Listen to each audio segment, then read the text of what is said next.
Hello, and welcome to Creating Canon with your hosts, AJ Hamilton and Ronnie Pappas.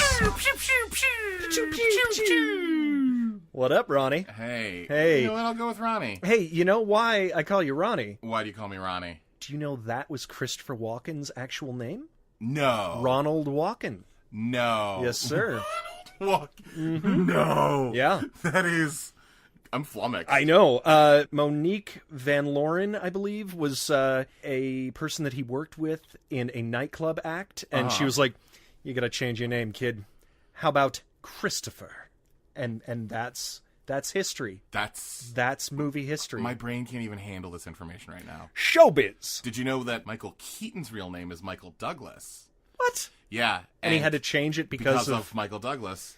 Wow. His favorite actor, Diane Keaton. What? So that's why he took Michael Keaton.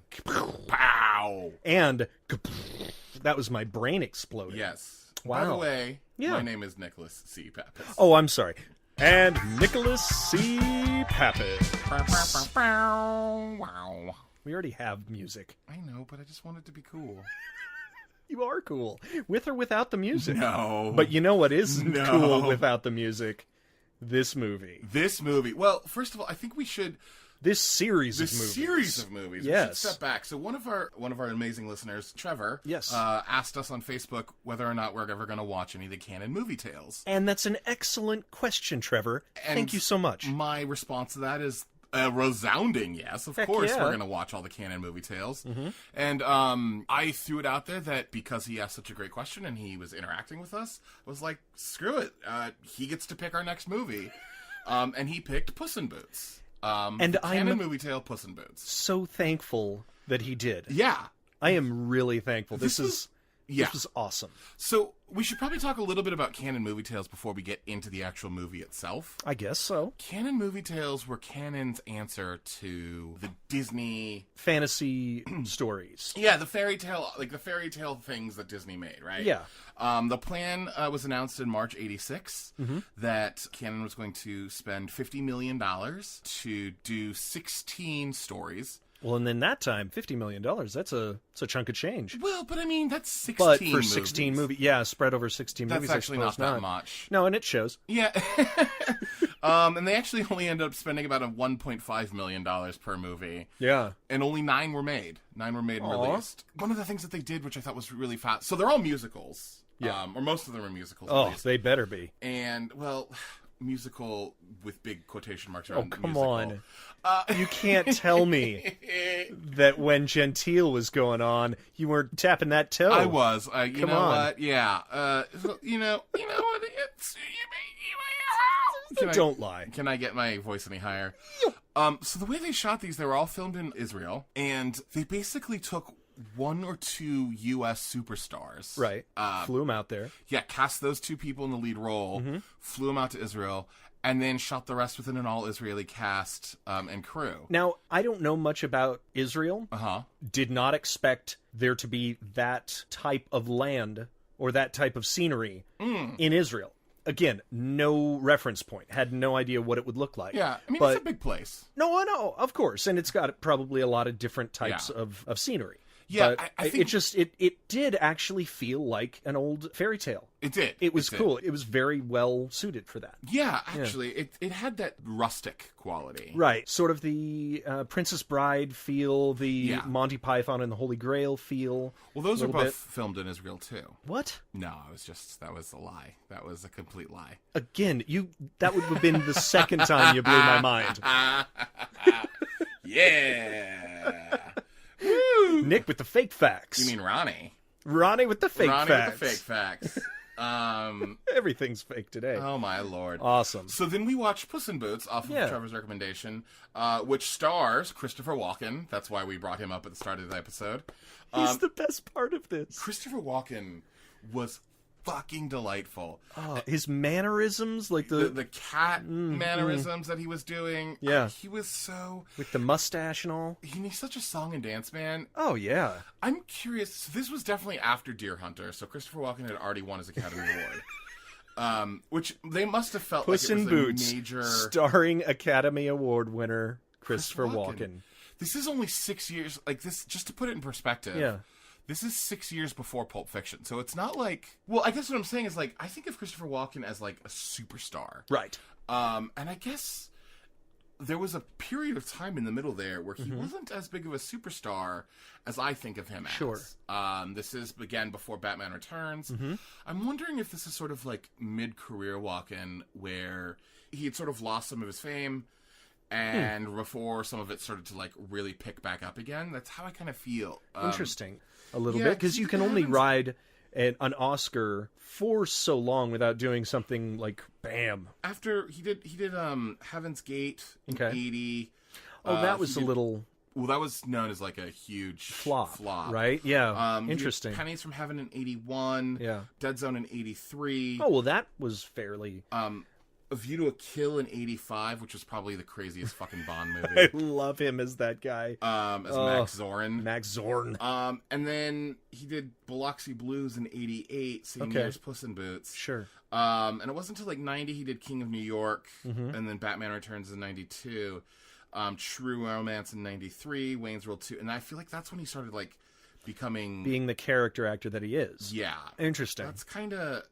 Yeah, because they were trying to push him as a leading man. Well, I mean, I think after you win the Academy Award for Deer Hunter... Yeah. I'm curious if this is his first foray into song and dance. So I don't know all of these movies. I know most of them. Well, his history with song and dance, I mean, he started as a child actor. As I said, he was in a cabaret act when he was fairly young. He went to the Washington Dance Studio, I believe.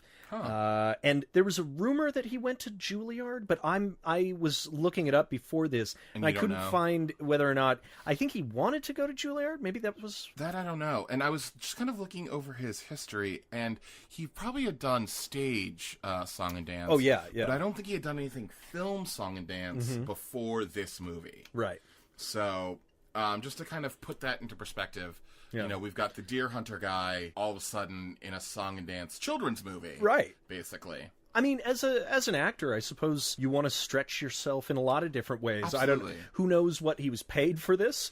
Couldn't have been much. Probably not. If the budget was only 1.5. But maybe he always wanted to go to Israel and check it out. That's true. Well, I also think he looked like he was having a fucking delightful time in this movie. He left it all on the screen. Yeah. Honestly. I mean, he played Puss in Puss in Boots. Yeah. I mean, we should do the plot. I mean, that would be useful, right? Yeah. Perhaps? Before we go on our walk-in marathon. Hit it, my friend. I do have to say, before I get into the plot, yeah, I am so happy it was in this particular Cannon film because it allowed us to make the joke, these boots were made for walking.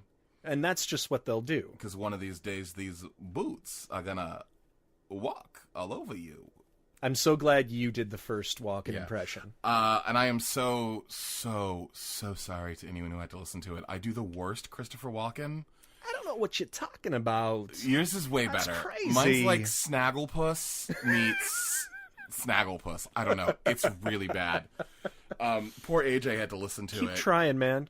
Keep going. It's not going to get any better. Oh, I know. It's not going to get any better. Exit. Stage left. What the ho? Remember when he said that? What the ho? What the ho? It was great. It was great. Go ahead, Mr. Movie Announcer Man. Well, I'm going to do like the kids version, right? So like usually it's like a movie trailer voice. Right, it's going to be like, when a poor miller dies, he leaves Corin, his youngest son, a cat named Puss. And if you get that cat around Boots, it'll turn into that rascally rake, Christopher Walken. Watch as Puss and Corin pull a fast one on the king to win the princess's hand. Sounds like the 5th straight-to-DVD Air Bud sequel. That's exactly what it is. Air Puss. You know what? Cut that, please. Nope. Oh, God. Air Puss. Air Puss. I'm going to steal one from the AJ file and just start off with saying, this movie is bananas. Hey. Yes. It is crazy. It starts out... Listen, this is why Puss in Boots fits so well in the Shrek series. Because there's an ogre in this movie. And that's how it starts out. And the ogre is painted green and bald. Kind of? And he's wearing kind of the same exact clothes as Shrek. Yeah. But this movie predates Shrek. By years. By decades. By like a decade, at least. And the ogre, just all of a sudden, like, it's just a bunch of townspeople, and they're like singing, sort of singing a song.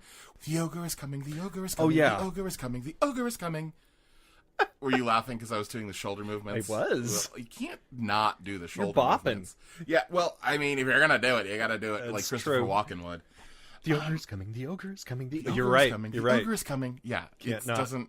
I mean, do it in your car right now when you're listening. Say the ogre is coming, and your shoulders will start bopping. Oh, yeah.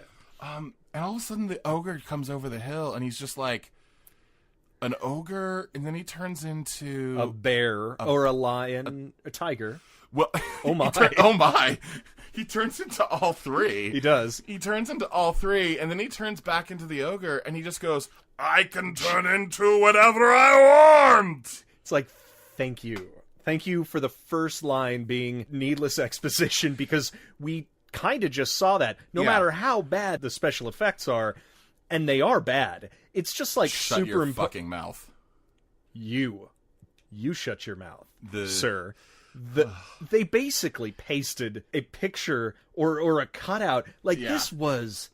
The special effects were special. Super special. It was fun every single time he turned into a different creature. It was definitely like just like a cutout. You're right. It was like a cutout thing projected onto a screen of an animal. Yep. Except for the one time he turned into a Rottweiler, because I'm assuming that's the only other animal they had they trained could actually put on set, other than a cat. I think so. That one stuck out like a sore fucking thumb. It was like, wait, what? Too real. Yeah, all of a sudden, would have liked it kept a little unreal. Yeah, keep me in the fairy tale world. Come on. Yeah, that was so weird. That was also a Rottweiler. When you were telling the story, the name Corn, I thought you were saying Puss in Boots and Corn. Yeah. He was just Corn.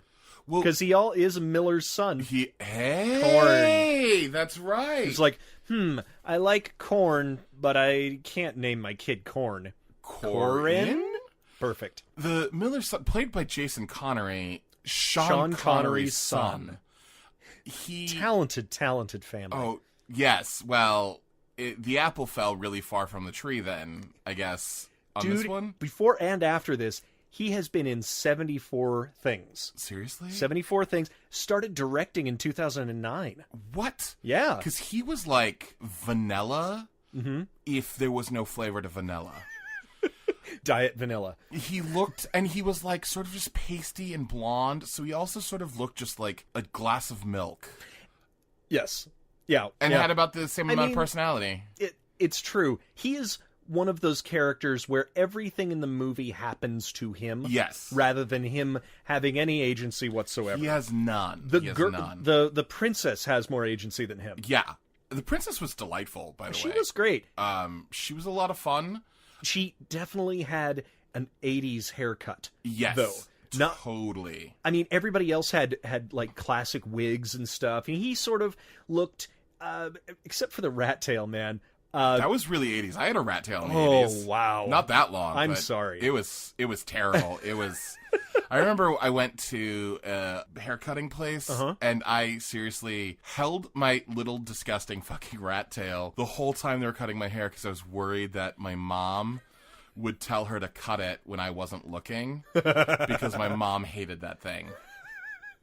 What did you live on a BMX bike? You know what? I should have. With just a fucking jean vest and no shirt. Yeah. Yeah. Do it, man. Call me Ronnie. Ronnie Cox. Yeah. Oh, hey, no, man. Ronnie Cox. We love Ronnie Cox. I'm sorry. Ronnie, who's the character that David Cross plays?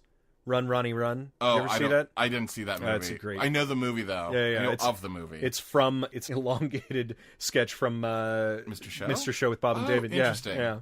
Anyway, we do love Ronnie Cox. Yes. Yeah. Moving on. This guy reminded me of... Did you ever see the King Arthur Merlin cartoon? Wait. Am I thinking of the wrong thing? Are you thing? thinking of Sword in the Stone? The Disney Sword in the movie? Stone. Yes, I'm sorry. Oh, yes. that's like my favorite Disney movie. Yeah. He kind of reminded me of that if he couldn't think. Yeah. This poor kid. I mean, like, you're right, though. Like, we're coming down pretty hard on Jason Connery, but, like, he had But honestly, nothing to what do did he in have this to movie. work with?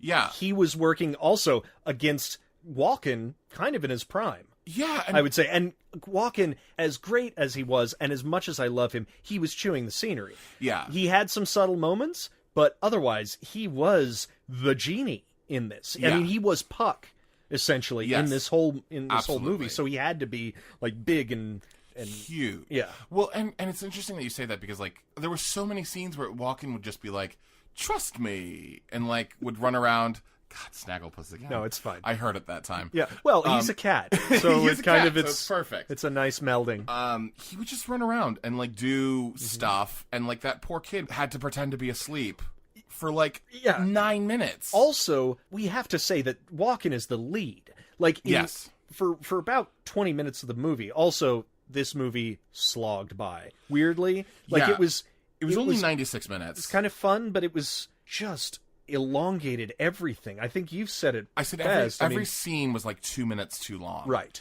It just weird cuts, and I mean, it was a kids movie, and I wonder what, because I've seen other kids movies done by Golan and Globus, and I wonder sometimes what Menachem Golan thought kids enjoyed, because it's just really long takes. Yeah. Really, really slow paced moments. I mean, I feel like I could probably cut this movie, and I'm not even an editor, and I could probably cut this movie to 75 minutes, and it would be like, just sharp. snip. Yeah. You don't need any extra things to cut it together, because there's almost too much connective tissue. Well, we should start at the beginning, I guess. Perhaps. Maybe. Who knows? That's not the way things go. Yeah. Okay. So there's the scene where... I'm just going to jump, and then we'll go back. There's the scene where he being Christopher Walken, is trying to impress the king for Corin. Yes. And he goes and he catches 2 pheasants in the woods. And then he shows Corin the 2 pheasants. And then he walks to the castle past one set of guards and another set of guards and another set of guards. Then he gets inside, and then he walks past one set of footmen. He walks past 4 footmen. Then he walks... Nobody stops him. Nobody stops him. The first guards do, and they're like, wait, present for the king? Present for the king? Sure, go ahead. Let's get back to playing dice. He walks into, like, the big royal room with these 2 pheasants in cages, and he's like, a present for the king from the Marquis de Carabas. Yeah. And the king's like, oh my gosh, these are the most beautiful pheasants I've ever seen. How neat. And then a woman passes out because she's allergic to cats, which we know why it's funny, but everyone else is like, oh, there's no cats, those are pheasants. And then, cut to Christopher Walken walking out of the woods. Yep, walking. With bunnies. Yep. And he shows them to Corin. He walks to the castle. Constantly confusing Corin about why he doesn't get to eat those things. And he walks, I mean, like, he does, seriously, he walks to the castle, he walks past the 4 sets of guards, he walks past the 4 footmen. Also, everything happens the same way. Everybody in the castle reminds me of what I imagine the Beauty and the Beast castle people looked like beforehand. Yeah. One of them looked like Freddie Mercury. It was pretty amazing. One looked like Bob Hoskins. That's right, yeah. Right? Oh my God. Was that the Prime Minister, do we think? Yeah, that's the Prime Minister, I think. Maybe. Oh my God, I would pay a lot of money to see the Bob Hoskins, Freddie Mercury buddy cop comedy. Aww. Oh, God. Something we can never have. Oh, that would be amazing. But anyways, he does the rabbits, does the whole thing. Then he goes and catches another animal, which is another bird, and I couldn't tell what kind of bird it is. I couldn't tell either. It was like sleeping or something. And it's the same exact thing, and each scene probably took 2.5 to 3 minutes. And yeah, I get it. It's showing the repetition, and they're getting noticed by the king. You could probably do that a little bit quicker. Yeah. One thing, and this is the fault of the origin story, the original fairy tale, or whatever. Fairy tale. Corin, Puss in Boots, leaves him in the dark constantly. Yeah. He doesn't... I don't know why they didn't sort of update this in a way so that they could have another active character. This thing is very dedicated to source material. Yes. Unlike 100%. Beat for beat, it's the story. It's the story except for the musical numbers. And maybe the personality of the princess? Maybe. And also, the cat, I think, in the original story was just a cat in boots. Right. Well, this is a cat who... So, to be clear, this is not an animated film. Yeah. This is... And it's not a cat voiced by Christopher Walken.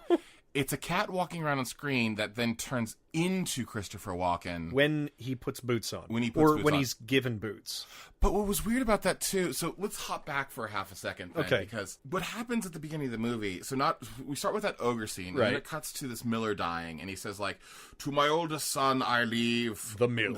To my middle son I leave a donkey. To my younger son I leave that cat you're holding. Yep. And then, that's actually one of my favorite parts of the entire movie. Mm-hmm. It cuts to the outside of the mill, and all of a sudden the mill stops grinding, the water stops going through the wheel, and that's what signifies, like that metaphor of the mill stopping is what signifies that the miller has died. Sad times. Sad times. But I actually thought that was a really awesome moment. I did too, yeah. But then, all of a sudden... Then it cuts inside, and there's, like, halo light from the ceiling down on Puss in Boots. Cat. Puss. So they're all, like, very sad looking. Yeah. And then the cat goes off in a different direction, and Corn, like, runs after the cat. He's supposed to go with his one brother, but his brother's like, fuck it, you're going the other way. Fuck you, I'm leaving. Those brothers did not seem to have any brotherly love about the three of them. No. Wow. Because the one was like, it's my mill, you two get out of here. Yeah. And then the one with the donkey was like, I'm going this way. I'm not waiting for you. Yeah, I'm done. But then he goes, and all of a sudden the cat just keeps turning into Christopher Walken. And there's, like, weird visions that he sees of, like, either large cat head or large Christopher Walken head just floating there. And I was like, is he having some sort of hunger pangs that are manifesting... Is he going insane? What I was thinking was, you know how the Salem witch trials were all because there was flour that basically turned into LSD? Oh. I was wondering, he's a miller. Yeah. Did he have some LSD flour that made him trip the fuck out and see his cat I think that's what as happened. a human? Yeah. That's exactly what happened. But the cat, like, he kept turning to Christopher Walken and he'd be like, hey, get me boots. Hey, why not some nice boots for your cat? And the kid was just always like, That's right.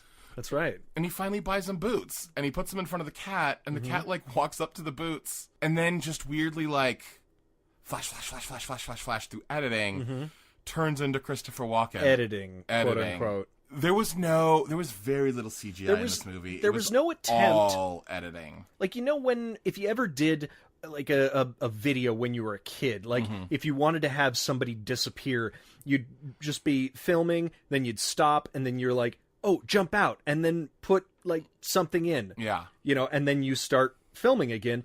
It did not do that. It wasn't like when Christopher Walken disappeared, oh, there was the cat again. No. Not even that. Like The cat was like in the next scene. Yeah. It was like, oh, so weird. Wandering out of the grass or something. I don't know. Yeah, that was nuts. There was moments like that where I was like, this is fucking crazy. Yeah. But then it got amazing. Because Christopher Walken is in the movie. Dancing. That was another thing. If you watched him dancing with Connery Jr. in the barn, he was having a rough time keeping up with Chris. Oh, there was a few times where he was dancing, Connery Jr. was dancing, and it was like, ouch. Yeah, you should have been other side of the room. Yeah, you should have just been watching. Yeah. Because Christopher Walken is so... Nimble.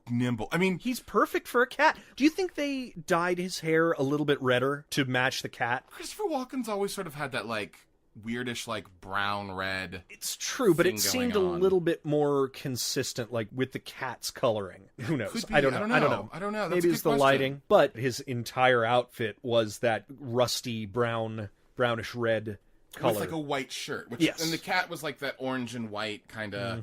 It's not a tabby. It's like an orange and white cat. Yeah. Great classification. Yeah. You got it. Orange and white cat. That orange and white cat type. But I think everyone knows what that is. I know they do. It's not a Garfield cat, which is all orange. That dude. Yeah. This is an auditory medium, not a visual one. And you're pointing? They can look it up. I love you. Yeah. I'm great. Man, this movie. Listen, I want to say that... That was when I dropped These Boots Are Made for Walking. Yes, that's true.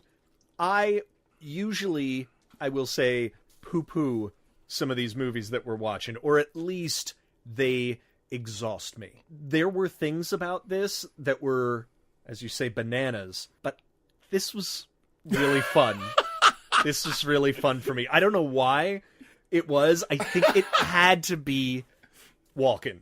Honestly, just watching him and people around him. You know what it felt like? It felt like a Mel Brooks movie without the wit. Interesting. Yeah, actually. You know what I mean? I could see exactly where you're getting Or like at. a funny thing happened on the way to the forum. Yes. Didn't it feel like that? Like with the over-the-top characters? It was so nuts. Oh, those footmen the King's footmen. Footmen were... Oh. I loved every single one of them. And jumping in the water to save him. And like running behind the carriage like... you pointed this out. Like Kim Jong-un's footman. Yeah. Or not footman, his security guards. Yeah, it's interesting because... So this is one of those things where I love my parents so much, and I don't know what the fuck they were thinking trying to get me to cut my rat tail, first of all. And then second of all, I grew up on movies like Cobra. Not this. Okay. So this was at times... So anytime Christopher Walken was on the screen, I was actually delighted. I thought he was great. Yeah. Anytime Christopher Walken wasn't on the screen, this was the one where I was like, ugh. Ugh. Whereas, like... Well, luckily, he was in 90% of the movie. That's true. And the exact opposite happens in every other movie. Like, Charles Bronson's on the screen, and I'm like... And AJ's like... Ugh. So, it's interesting. Yeah. It's a nice turnaround. It's a weird dichotomy that we have. Yeah. The editing is not crisp. The editing is so not crisp. No. And the whole movie is medium shots, too. There's a scene where Walken is dancing, and he's doing, like, a beautiful soft shoe... I assume. Yeah. And they even mention it in the... It's a weird lyric, but it's like, tap, tap to that with this tappy toe cat or something. Yeah. And he looks down, like he's a professional dancer, so he doesn't need to look down, but he almost looks down as if he expected the camera to be like follow him, and it didn't. It just was like from his knees to the top of his head. There's very little movement in this entire movie. And that was really weird. Yeah. I did not care for that part of it. That was a bummer because that was just a bummer. Yeah. Because I would have loved to see more. Because there was a few shots of his feet. Yeah. And when he was dancing, it was like, there was like actual magic happening. Definitely. It was really lovely. Yeah. And his cat mannerisms, we keep going back to that. That was like, that killed me. Do you remember when he's entering the palace one time to deliver the gifts, and he meows at one of the footmen? Yeah. And I don't know, I honestly don't know if he's skilled enough to make that noise or if they ADR'd that, but that was priceless. They ADR'd everything in this movie. Oh, yeah. So, like, they must have ADR'd a lot of people not speaking well on the day. I don't know, something... God. Well, I mean, they were all Israeli actors, so they probably all had, like, really thick Israeli accents. That's true. You know, yeah. One of my favorite lines of the movie is the kid looks, like, Connery Jr. looks at Christopher Walken and is like, when you say things like that, you know you're a cat. Which, I don't even remember what he said. I was just looking at that. I wrote that down, too. It cracked me up. I laughed so hard. When you say things like that, people know you're a cat. It's like, he didn't say, like, I love cream and... Although he did get drunk on cream. He did get drunk on cream in one scene. God, that was awesome. delightful. Yeah. Yeah, so basically the kid, Connery kid, and the princess fall in love at first sight. Sure. Connery kid comes clean to the princess that he's just a miller's son, but the king thinks he's the Marquis de Carabas. Yep. And the princess... There's a lot going on with her and Lady Clara, who is like her... Aunt? I don't think so. It was like her lady in waiting or something like that, because the queen had died. Yes. Well, I thought when she first passed out, she said Aunt Clara. Oh, maybe. I don't know. I didn't hear... The names in this movie were like... The only name I actually know for sure is Puss, and then the rest we kind of know because of IMDb. We found out Corin about 3/4 of the way through. Yeah. Nobody was saying people's names. Yeah. And his brother Grains and his other brother Rice. Ass. Rice ass? Rice. He got the donkey. Yeah. I see. I'm sorry. No, but Princess Vera, however they wanted to pronounce it. Depending on the scene and the actor. Exactly. She was kind of, not a tomboy, but she was like, I'm not interested in the froofiness, they have a whole song about Aunt Clara, Lady Clara, and Puss in Boots trying to change these kids into royalty. Yeah, like genteel, noble That's people. what it was called. The song was Genteel. Which was amazing because Christopher Walken is singing like, hey, I'm a cat in a movie. That was the one time he was pretty subtle. Yeah, and she was like...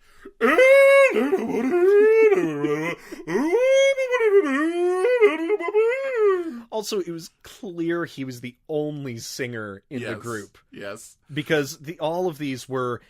I don't think he was not in a song. No, except for the Love at First Sight. Oh my god, the Love at First Sight song was insane too because it was in her head. It was in her head, then it was in his head, and then they didn't sing it out loud. They were just sort of looking at each other, singing a duet in their heads. I don't know if I've seen something like that. No, this movie was insane. It was taking risks. It was taking risks left and right. I think we do that. I had an idea at one point for an internal monologue musical. I think if you were intending to do it, if it was like half of that, like you start singing internally, and then it came out, like, and it's and then I think it kind of has something to it. But this was really weird because also it wasn't like everybody else was still interacting. Like it started with the king talking to young Connery, but then he stopped. 003.5. Thank you. I'm going to leave. Yeah, please. Get out. But it started with him talking, and then when she started singing, it didn't continue on. It would have been great to have them, like, sort of having him ignore what the king is saying. No. But then it's an awkward four-person... They're just all sitting in the carriage, just like... I guess this is her time to sing or whatever. Yeah, and she's looking at 003.5. 003.5's looking at her, and they're like, like they're fucking lamb chops. Right. And the king and Lady Clara are sitting there like... But they're not talking anymore. No, but they're just like staring at each other, and then they're like looking at them with side eyes. This is like, how royalty should be. Are you seeing what I'm seeing? Yeah. But there's no voice. Except for the song. Yeah. Oh God, it's super weird, man. I love it. You know what? You're actually talking me into this. Right? I'm loving this more and more the more we talk about it. Oh, also, the king and Aunt Clara, whatever I'm going to call her that, they're so mercurial. Their intentions shift from scene to scene. Every scene. I don't know. She wants her to be more ladylike, and then the next one, she's like, oh, you must marry the boy. And then the next scene, she's like, do not trust that boy. Yeah, exactly. Wait, I don't. what? And then the king seems like a lovable dummy. Yeah. And then he gets in, and he's. Why wouldn't you think that a marquis would have at least some riches, right? Yeah. And then he finds out. So we should jump back. Oh shit! So the ogre at one point, there's a peasant person who tells Puss and Corin, 003.5. Sure. Who tells Puss and 003.5 about the ogre's riches, which are this many bales of hay, this much grain. That's right. 100 Arabian horses, 1,000 rooms in the castle, 100 beds. Real 2.5 bath. On and on and on. We'll call him Exposition Man. Yeah, Exposition Man. Well, this movie was filled with ADR and exposition. Of course right? it was. So what then happens is when Puss starts getting... I can't believe I just called Christopher Walken Puss. When Puss starts getting... Puss in Boots. When Christopher Walken starts getting drunk on cream... he starts going ahead blabbing on about like, the Marquis has this, that, and the other thing, and he's listing off all the stuff that the ogre has. Right. To then which a servant tells the king what the Marquis / ogre has. I think that was all obviously all part of Walken's plan. When he gets, because during the dance, I think that was the point of him dancing in the kitchen, was sort of a shorthand for bonding with the help. The help. Oh, I see. And then later on, they're like, hey, come on in. You're just like us. You're one of the help. Your master is this Marquis dude. But let's listen to you. Let's give you some milk. And then he starts spreading the news. And he says, hey, my master's rich, but don't tell the king. And then they're like, we gotta gossip and tell the king. And then it works its way up to the king, so he starts getting... Because this whole thing is Christopher Walken's plan almost the entire time. Totally. Although it doesn't seem like he has put it all together, we don't see the gears working, I suppose. Yeah. But it is, like, he set it up from the word go. He's like, hey, just get me some boots, and then everything is set. Well, that's actually the thing I think that actually drove me up a tree about this movie more than anything else, was the fact that... Is the contrivance of it all? Well... The contrivance, I mean, like, in some ways I'm fine with the contrivance to the effect that it's a kid's movie. Because he's fairly magical. He is fairly magical. I mean, he's I'm okay with all that. A cat who turns into a man. Oh, what? That's one of those things. No, but the problem that I had was that we were never privy to any part of a plan. Well, that's what I'm saying, is like, if at any point in time he had said to Corin, look, this is what's going to happen. Oh, I know. Or if at any point in time he let us, the audience, know this is what's going to happen, and then the plan falls apart. But I had no sense that he had a plan, other than he was just kind of going through. He was winging it. Yeah. Because everything was sort of happening within a couple of, like, a few hours, or maybe at most a day after he had set it in motion. Yeah, I mean, like, he was just moving fast. He was like, let's introduce ourselves to the king. Check.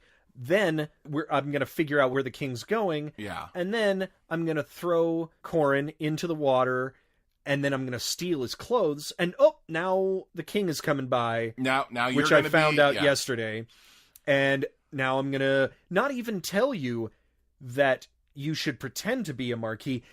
Did he think that Corin was too stupid to figure out the plan, or did he not have the time? Well, that's the thing that also drove me up a tree, is like, I would say... It would have gone so much smoother had he told him. Well, 80%, I mean, literally 80% of the misunderstandings. The conflict would be gone if at any point Puss was just like, dude, here's what's going to happen. Roll with it. You're going to be a Marquis. Yeah. Trust me. I suppose a lot of the humor comes from the fact that he is a fish out of water, that he is... You could still have all that humor. He would still be a fish out of water. Right, but I think he would be less of a buffoon in the situations. Like, when they were like, hey, you're the Marquis, right? And he passes out onto the footman. Yeah, but I think there would have been more room for better comedy if it was like, if he went in there and he's like, yeah, I'm the Marquis, and like he sits down at dinner and like someone sets a bowl down, he picks it up and he drinks, and he's like, this is great lemon soup, and they're like, no, that's how you clean your fingers. Right? Like those kind of moments like would have been paid off, because basically... Well, but that's a way more clever movie, I think. That's like a... but it's not even that clever. Because like what ends up happening in this movie is all of the comedy comes from him being like, what? That is true. It's a one note. It's a one note character in general, but yeah. I think it could have been the same exact thing. He could have been just buffoonery, and then he could have just been, at least he would have been smart too, because he'd been like, oh, the custom in our kingdom is that this is what we do. Yeah. And then everyone else is like, oh, and then like picks up the lemon water that they normally clean their fingers on. Very true. Very true. Yeah. And then we would have all had like a laugh as he's doing these stupid, crazy things. Yeah, sort of Prince and the Pauper type.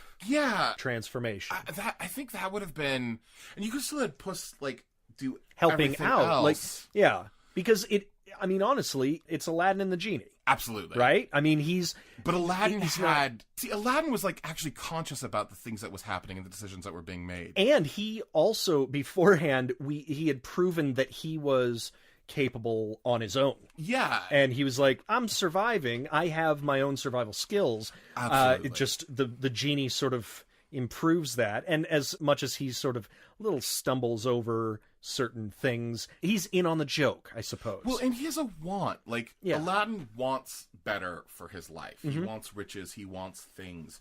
Whereas Corin in this wants nothing. He's kind of happy with... He's like, well, I know that I have to feed you, cat, but I can lift bales of hay. I can do stuff for little amounts of money. Puss in Boots kind of forces him into a life that he doesn't seem to want. No, almost. Until he sees the princess, then he's like, oh, dang, girl. Yeah, if I need to, I'll... And the princess herself just kind of wants to... Well, she talks about pretending being a commoner. Yes, she wanted that life for herself. And that's a cool... It set her apart from just being a stuck-up... I mean, it gave the romance a reason to flourish, that they both were like, I'm fine with simpler things. But I think that's the thing, though, again, like, it's weird where conflict comes from, because he tells her, I'm actually poor. Right.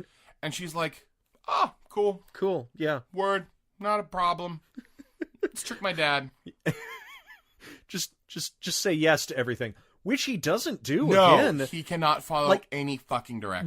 What if that... Because how many times does Puss have to tell him to bow? For God's sake. Every time. Or say thank you. Or say thank you. He's just... Thank you. And just, if they had written it well, they could have had him answering yes to everything.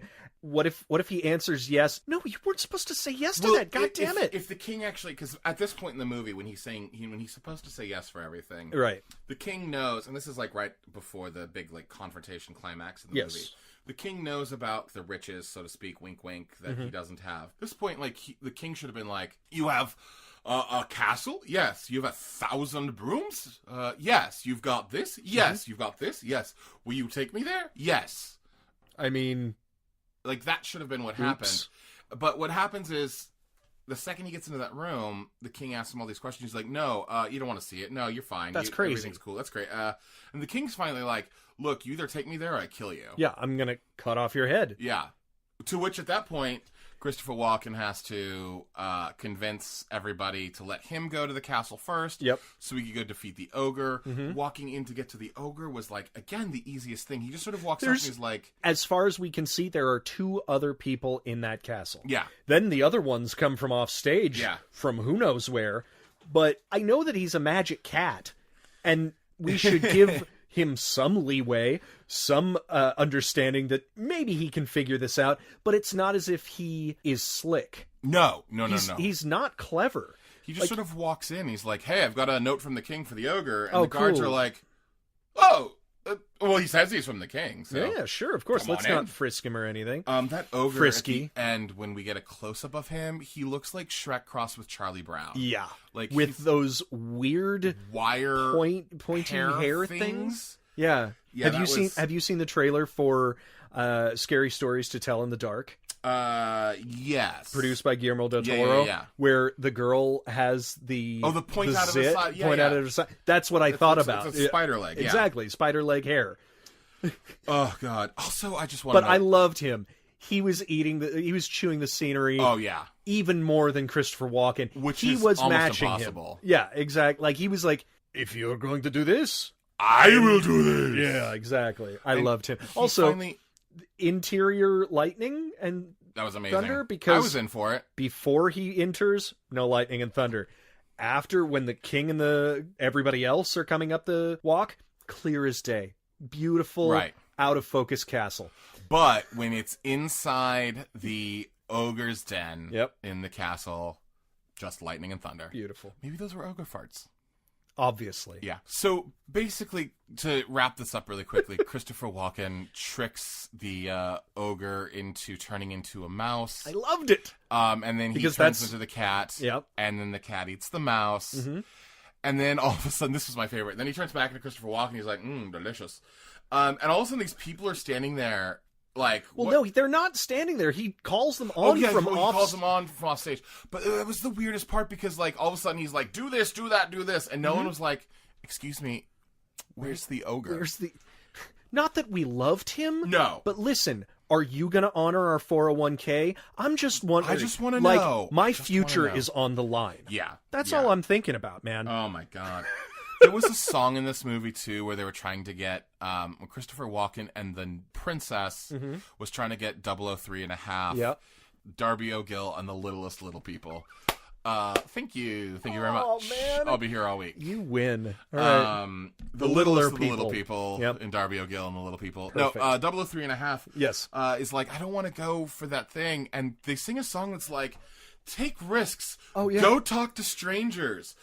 If you want to live in this world, you need to take risks. And one of the lyrics is literally like, go talk to strangers. And I'm like, this is a kid's movie. Yeah. What? What message are you sending? What is happening here? The list of songs are There's fantastic. 9 of them. There are 9 of. Do you have them up there? Okay, so the list of songs. Well, what was that song called?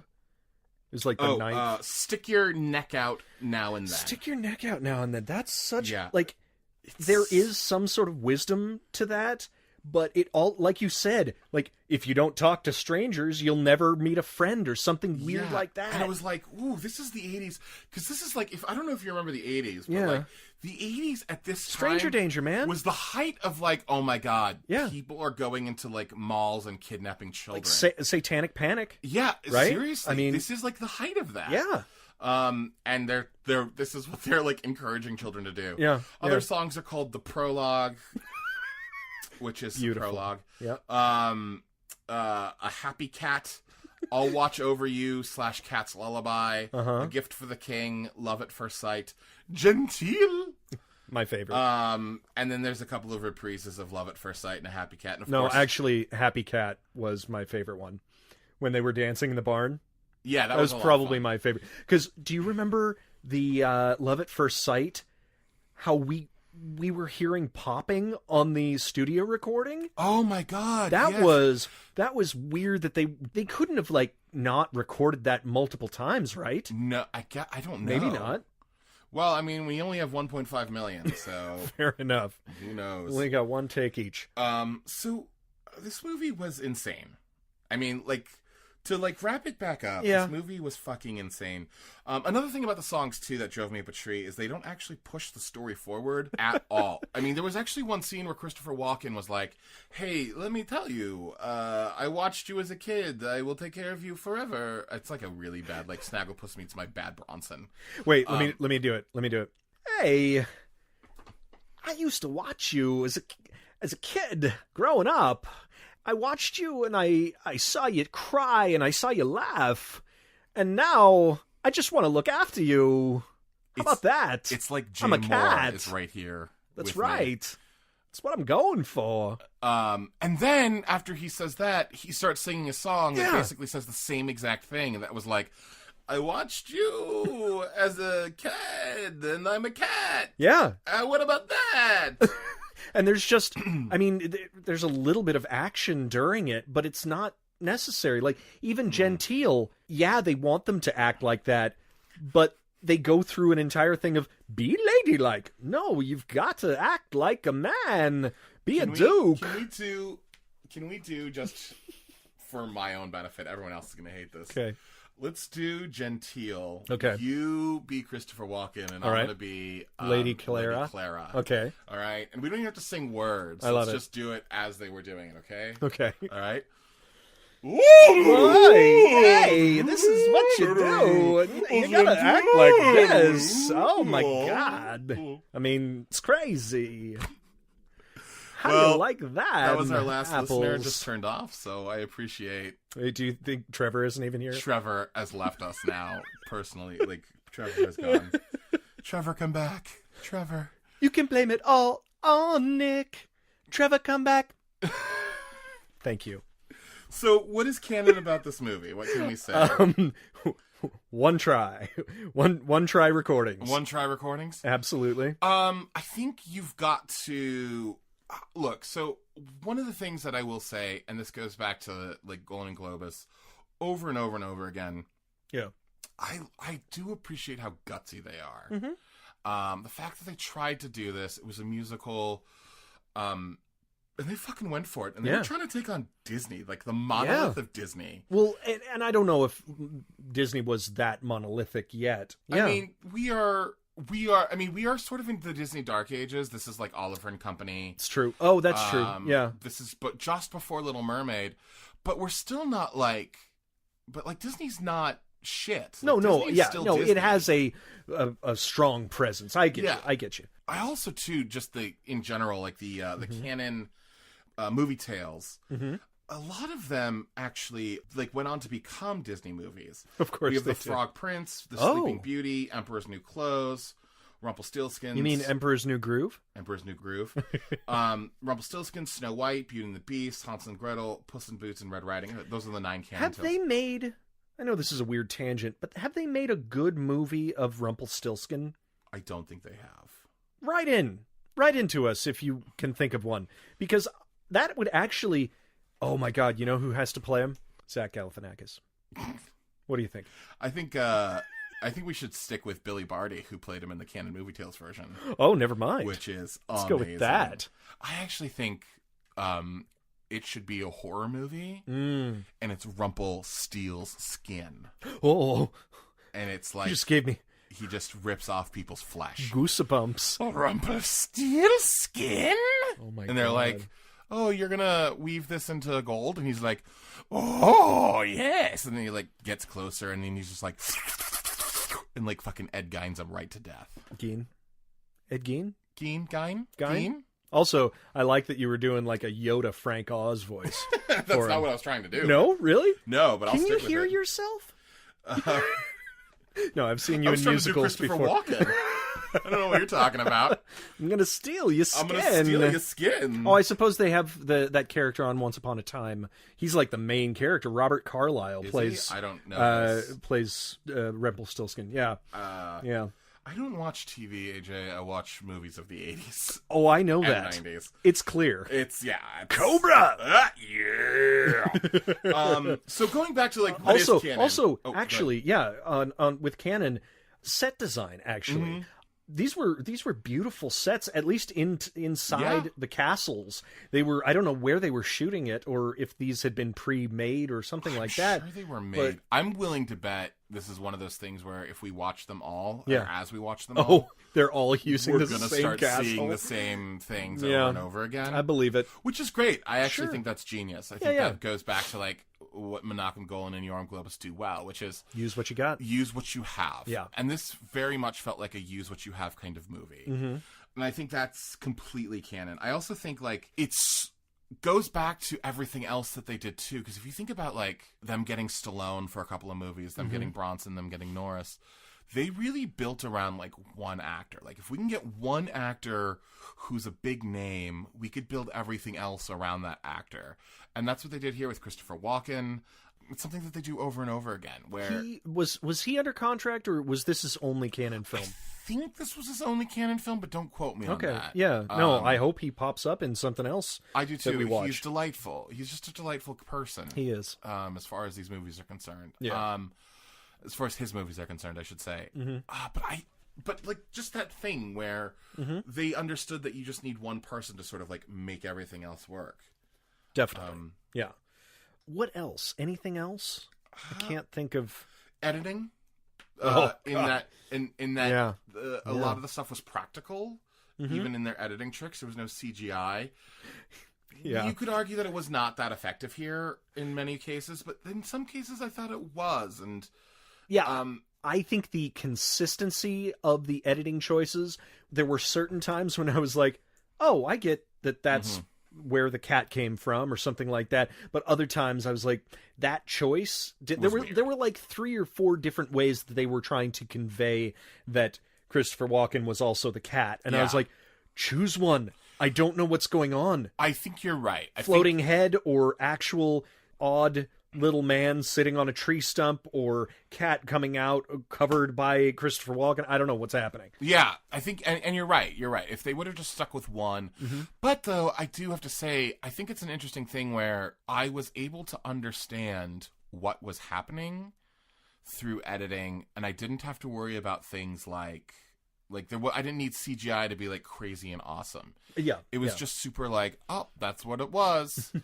Which is really weird too, because this is 88. Willow probably came out right around the same time. I think Willow was also 1988.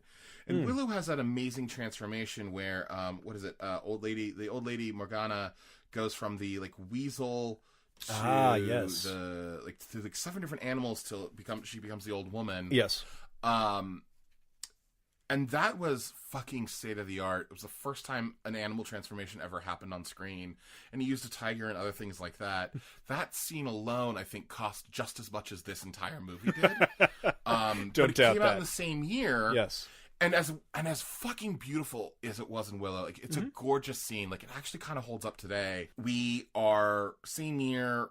But I guess the point is, when the ogre changes, I'm not like, what happened?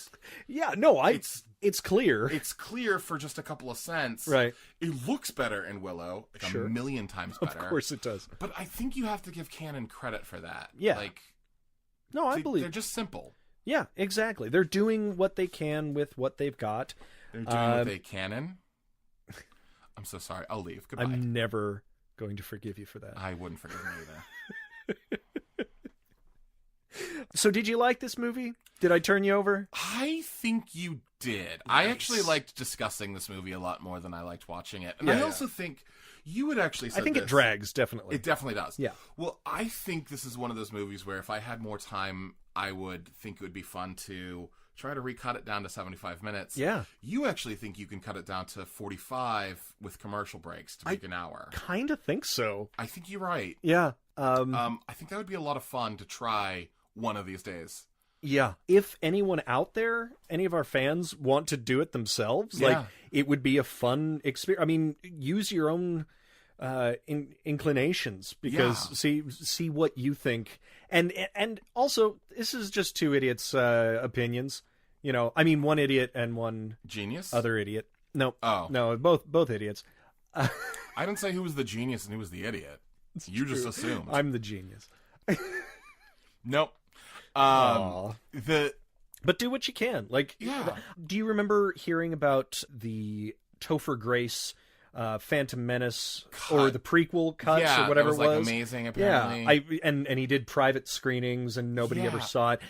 I mean, I've seen other ones on YouTube that have been fairly good, and if you see a piece of art, like, don't steal it, obviously, but if you have a different interpretation, it's fascinating to put that out there for people. I really do think this is like a very, very good 70 to 75 minute movie stuck in 96 minutes. And we were even scared if you find it that you can on Vudu for free, right, with ads. And we got to about 1:36, right? Yeah, and it said we had 10 minutes left. Oh, we're like, well, that's weird. And it was weird because it ended on a freeze frame at the end of the credits. Yeah. And then the movie started again. For just like 5 minutes. It was so weird. And then there was like a bunch of black, and then there was a bunch of freeze frames again. I don't know what was happening. Yeah, that was a really weird like voodoo thing. But yeah, I've never seen that before. So I mean, check it out. Check it out. I would also say that this is one of those movies where if you grew up watching it, I'm sure you fucking love every second of it. Yeah. Watching it for the first time as an adult is a different kind of experience. Oh yeah. And I can appreciate some of the things that they were doing, and it's one of those movies that, like, it's exciting for elements. And I had a great time watching it with you. I don't know if I would have a good time watching it alone. Now, we did something as a primer for this episode. We realized that we had not read the original story. Yes. Or even a summary of the original story of Puss in Boots before. I mean, I definitely seen the Disney, DreamWorks version and Antonio Banderas Netflix series, The Adventures of Puss in Boots, starring Eric Bauza. That's not Antonio Banderas, if you can believe that. That's pretty impressive. Yeah, delightful fellow and talented as hell. Bugs Bunny, Marvin the Martian, Daffy Duck, and Woody Woodpecker. No, God, it sounded like Christopher Walken. It's weird. But no, we looked this up, and would you suggest looking it up, or would you not? Yeah, because it hit every single beat. The story beats are exactly the same as the fairy tale, which is actually kind of interesting that they didn't do anything different with it. Right. But I would say that I expected that they would do something different and like start changing things up. Yeah, but it was so beat for beat for beat that I was like the movie actually, I think, lost a little bit of its interest. Oh, okay. Because for me, because like I just knew what was going to happen next. Right. So there's no question about how they would get out of situations. But I also don't think that the movie felt slow because I knew. I think the movie was just slow all on its own. Because it is. Yeah, because there's fat to cut. Yeah. Well, we have to say, just once again, thank you so much, Trevor, for recommending this movie. Yeah. I had a blast. I really did. This was an adventure. It was a delightful adventure. And we'll do more of these Canon movie tales we got 8 in the more future. to do. Yes. And do we know the 7 that were not made? Or do we not? I don't know. Well, we should we'll do look some those research up on that and see if we can find out, and then we should discuss those on an episode. We should do an imagination tour of those and just like imagine what could have been. What could have been. Because there's actually a lot of those projects that Canon was intending on making with possibly with another actor or different circumstances. Menachem Golan and Golan-Globus were famous for showing up at Con and being like, here are the 37 movies we're going to make next year. And they would have posters and stars and like titles and all of these things. Yeah. And they would get all this money for it, but there wouldn't be a script. The stars wouldn't actually be attached. Yep. Brilliant. It was just Menachem Golan being like, oh, it'd be a great title for a movie? This. That's the way you sell. Yeah. That's the way you do it. That's what they would do. So a lot of the times they would work backwards from a title or a movie poster. Yeah.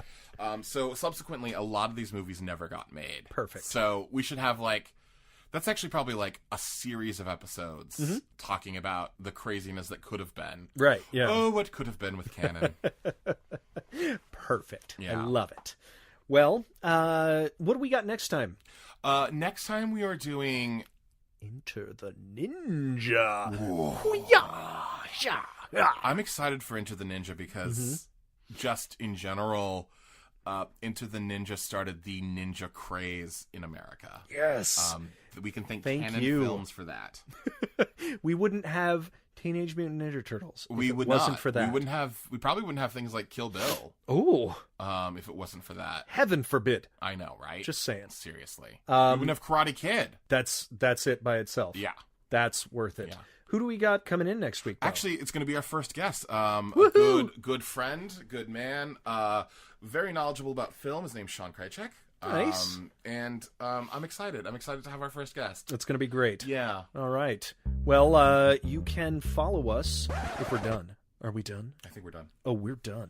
You can follow us on Instagram, Twitter, Facebook, all that stuff at Creating Canon. Canon with 2 N's, of course. And you can email us anything you want. What should they email us? You know what? Be like Trevor. Tell us what you want us to do next, and we'll do it. We did it. Yeah. Yeah. Email us. We want to engage with the people who listen to us. We love you guys. We love that you love the same things that we love. The crazy shit. But you can email us at creatingcanon@gmail.com. Anything else? You want to plug your own Yeah, I'm at Nicholas C. Pappas. Cool. I'm at the AJ Hamilton, all over the place. Yeah, cool, man. And as always, what do we say, Nicholas? Good night and good canon. Good night and good canon. That's it. Stay loud. At least he's a cat. Snagglepuss. Snaggle Puss in Boots. Oh my God. Why has Hanna-Barbera not made that? Joseph Hanna, William Barbera, get on the line. Perfect. Okay. Purr. We can't keep making that joke. You can't. I can make that joke as much as I want. In fact, I'm going to make it right meow. Bye-bye, Bourbon Street. Why isn't that a song in this movie? Bye-bye, Bourbon Street. Oh, God damn it. That's unrecorded, isn't it? Fuck. You know what's going to go at the end of that episode. Please don't. If it's relevant, I have to give the people what they want. It's not relevant. It's relevant.